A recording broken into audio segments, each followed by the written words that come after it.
우리 주께 맡기세.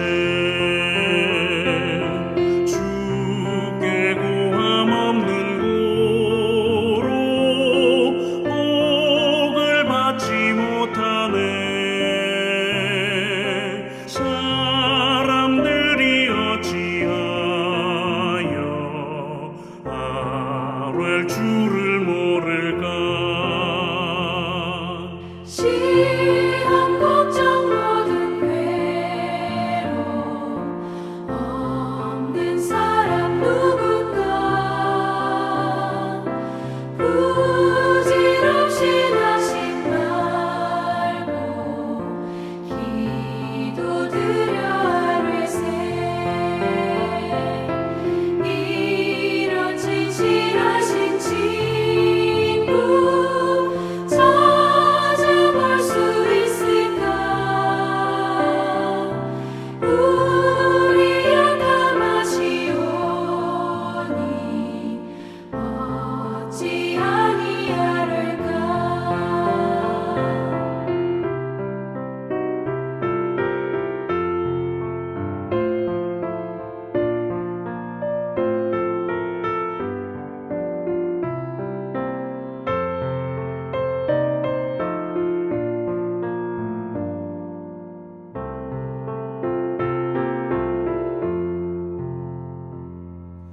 근심 걱정 무거운 짐 많이 진 자 누군가. 피난처는 우리 예수 주께 기도드리세. 세상 친구 멸시하고 너를 조롱하여도 예수 품에 안기어서 참된 위로받겠네.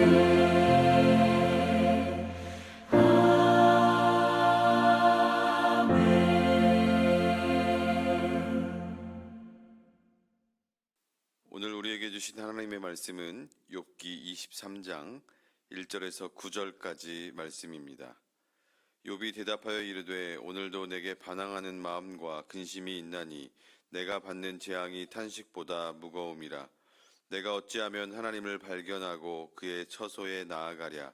어찌하면 그 앞에서 내가 호소하며 변론할 말을 내 입에 채우고 내게 대답하시는 말씀을 내가 알며 내게 이르시는 것을 내가 깨달으랴. 그가 큰 권능을 가지시고 나와 더불어 다투시겠느냐? 아니로다. 도리어 내 말을 들으시리라. 거기서는 정직한 자가 그와 변론할 수 있은즉 내가 심판자에게서 영원히 벗어나리라. 그런데 내가 앞으로 가도 그가 아니 계시고 뒤로 가도 보이지 아니하며 그가 왼쪽에서 일하시나 내가 만날 수 없고 그가 오른쪽으로 돌이키시나 배울 수 없구나. 아멘. 오늘 본문의 말씀은 욥과 세 친구의 논쟁 중에서 세 번째 논쟁에 엘리바스가 공박한 것에 대한 욥의 응답의 내용을 담고 있습니다. 23장과 24장 이 두 장에 걸쳐서 엘리바스에게 응답한다는 사실은 그만큼 욥이 악에 받쳐서 하고 싶은 말이 너무나 많이 있었다는 것을 의미하는 것입니다. 엘리바스가 들추어낸 여러 가지 공격 가운데에는 사회의 윤리적인 관계까지 거론했습니다. 과거에 동방에 으뜸 가는 부자였던 욥이 그 많은 재산을 다 잃어버리고 이렇게 알거지가 된 것, 종들에게도 외면을 당하고 주변의 많은 사람들과의 관계가 단절되는 것은 사회적으로 죄를 지었기 때문이 아니냐. 가난한 고아와 과부를 착취하고 압제하고 부당한 이윤을 취득했기 때문에 그런 결과로 오늘의 고난을 당하고 있는 것이 아니냐라고 이야기합니다. 이런 고발은 욥에게 굉장히 잔인한 비수처럼 느껴졌을 것입니다. 하나님이 알고 계시는 욥, 그리고 욥 자신이 아는 양심은 적어도 사회적으로 결코 그와 같이 부당한 잘못을 저지른 적은 없었습니다. 세 명의 친구가 한결같이 욥을 이렇게 두들겨 패다 보니까 욥은 하나님 앞에서나 친구들 앞에서 하고 싶은 말이 너무나 많이 있었던 것 같습니다. 오늘 말씀에서 이제 욥은 하나님 앞에 자기의 모든 억울함을 직접 호소하려고 하는 그런 모습을 보여주고 있습니다. 이제 하나님에 대한 이해의 차원을 뛰어넘어서 하나님과의 직접적이고 인격적인 만남, 인격적인 교제를 갈망하는 욥의 모습을 보게 됩니다. 23장의 말씀은 하나님의 장소, 하나님이 어디에 계신다고 한다면 그곳에 찾아가서 억울함을 토로하겠다. 23장의 말씀이 하나님이 계신 장소에 대한 이야기라고 한다면 24장의 말씀은 하나님의 시간, 하나님의 때, 하나님이 옳고 그름을 판단하시는 심판의 시간이 욥에게 다가온다면 그 시간에 맞추어서 자기의 억울함을 다 토로하고 모든 억울한 문제가 다 해결될 수 있을 것인데 이런 바람을 욥이 내비치고 있는 것이지요. 오늘 23장 3절과 4절의 말씀입니다. 내가 어찌하면 하나님을 발견하고 그의 처소에 나아가랴. 어찌하면 그 앞에서 내가 호소하며 변론할 말을 내 입에 채우고. 하나님이 계신 곳만 알 수만 있다면 그곳에 달려가서 모든 억울한 일을 다 말씀드리고 욥이 변론을 할 수 있다, 그런 이야기죠. 그러나 하나님은 어디 계시는지 보이지가 않습니다. 오직 침묵만 하고 계십니다. 23장 8절과 9절의 말씀입니다. 그런데 내가 앞으로 가도 그가 아니 계시고 뒤로 가도 보이지 아니하며 그가 왼쪽에서 일하시나 내가 만날 수 없고 오른쪽으로 돌이키시나 배울 수 없구나. 하나님을 찾아서 이리저리 헤매어 보지만 하나님은 계시지 않는다는 말입니다. 마틴 루터의 말처럼 하나님은 숨어 계시는 하나님, 그러나 숨어 계시지만 우리의 모든 것을 보고 계시는 하나님, 여기에 역설과 모순이 있는 것이죠. 우리의 모든 것을 다 알고 계시는 하나님이시지만 우리는 그 하나님을 어디 계신지 알 수 없다. 하나님은 우리를 알고 계시는데 우리는 그 하나님이 어디 계시는지 모른다. 세상에 이와 같은 모순과 역설이 또 어디에 있겠습니까? 가끔 드라마를 보다 보면 밀실 안에서 수사관이 죄인을 신문하는 그런 장면을 볼 때가 있습니다. 유리창을 사이에 두고 밀실 바깥에서는 수사반장이 수사 신문 과정을, 이 취조하는 과정을 다 지켜보고 있습니다. 그 밀실 안에 있는 죄인은 알지 못하지만 수사반장은 밖에서 훤히 다 보고 있는 것이죠. 그 죄인이 죄를 지은 것이 하나도 없고 증거가 속속 드러나게 되면 이제 놓아줘라, 풀어줘라, 이렇게 이야기할 수 있는 것이겠죠. 하나님도 우리의 무죄함, 결백함을 다 보고 계십니다. 그리고 알고 계십니다. 그래서 하나님께서 욥이 잘못한 것이 없고 잘못한 것이 없는데도 고난을 당하니까 빨리 고난으로부터 풀어나게 해줘라, 이렇게 해주신다면 얼마나 좋을까요? 그런데 문제는 하나님께서 욥의 결백을 다 알고 계심에도 불구하고 동서남북 사방을 둘러봐도 하나님이 보이지 않는다는 이 냉혹한 현실, 거기에 욥은 당황하고 있는 것입니다. 욥기 23장에서 24장에서는 욥의 사회 의식이 드러나고 있는데요. 욥은 자신처럼 부당한 고난을 당하는 불쌍한 이웃이 있다는 현실, 여기에 새롭게 눈을 뜨게 됩니다. 그래서 압제 당하는 자들과 뜨거운 연대 의식을 갖기 시작합니다. 이어서 욥기 24장은 하나님의 심판의 시간에 대한 물음을 던지고 있습니다. 하나님께서 악인을 심판하실 때를 다 정해 놓으셨다고 한다면 그때에 맞추어서 모든 문제가 해결될 것이 아니냐라고 묻는 것입니다. 압제당하는 자들의 원통함이 다 해결될 것이고 압제하는 자는 하나님께 징계를 받을 것 아니냐, 이런 이야기를 하는 겁니다. 24장 1절의 말씀은 이렇게 기록합니다. 어찌하여 전능자는 때를 정해놓지 아니하셨는고 그를 아는 자들이 그의 날을 보지 못하는고. 하나님의 때에 대한 질문을 던지고 있는 것이죠. 공정한 심판의 때, 모든 억울함이 해소될 그때는 언제인가, 이런 탄식을 내뱉고 있는 것입니다. 24장 3절과 9절의 말씀입니다. 고아의 나귀를 몰아가며 과부의 소를 볼모 잡으며 어떤 사람은 고아를 어머니의 품에서 빼앗으며 가난한 자의 옷을 볼모로 잡음으로.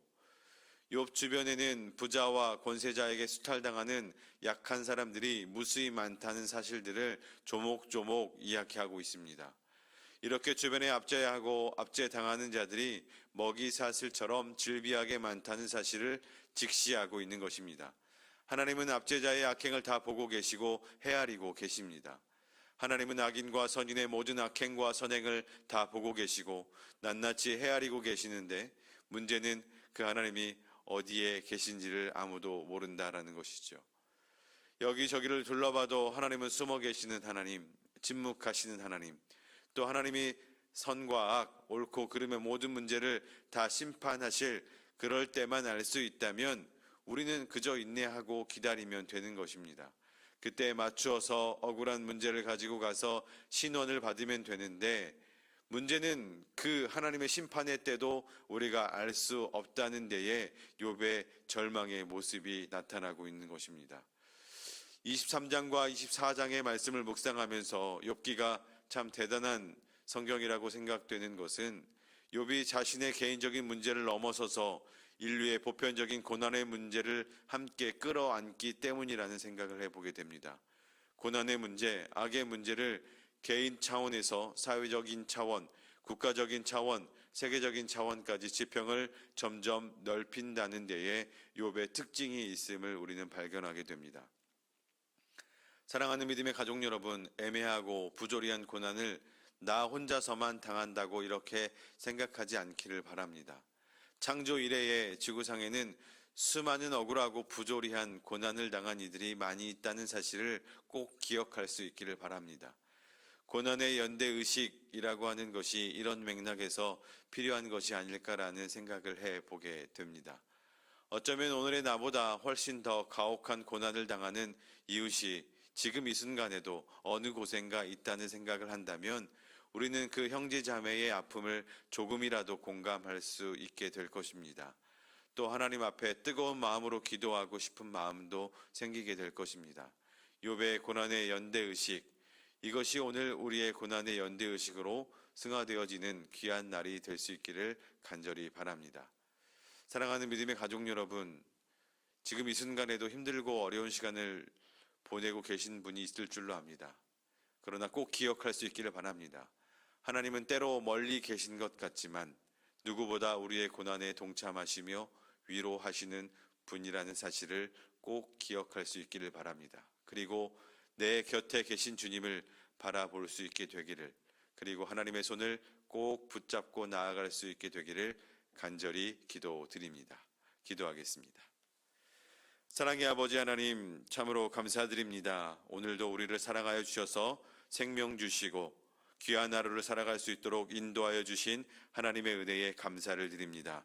하나님, 지금 이 순간에도 알지 못하는 고난과 아픔으로 신음하고 있는 하나님의 백성들이 있습니다. 우리 눈에 하나님이 보이지 않지만 늘 언제나 우리 마음 가운데 함께 하시며 우리의 아픔 가운데 동참하시고 우리를 위로하기 위하여 찾아오시는 그 하나님을 바라보며 나아갈 수 있는 귀한 하루가 될 수 있도록 하나님 은혜를 베풀어 주옵소서.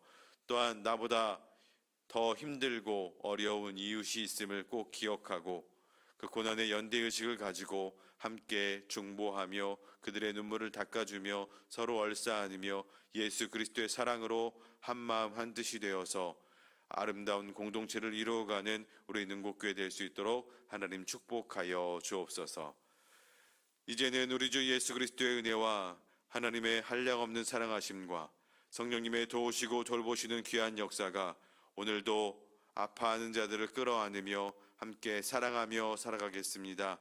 다짐하고 결단하는 하나님의 사랑하는 모든 백성들 머리머리 위에 이제로부터 영원까지 함께 하시기를 간절히 축원하옵나이다.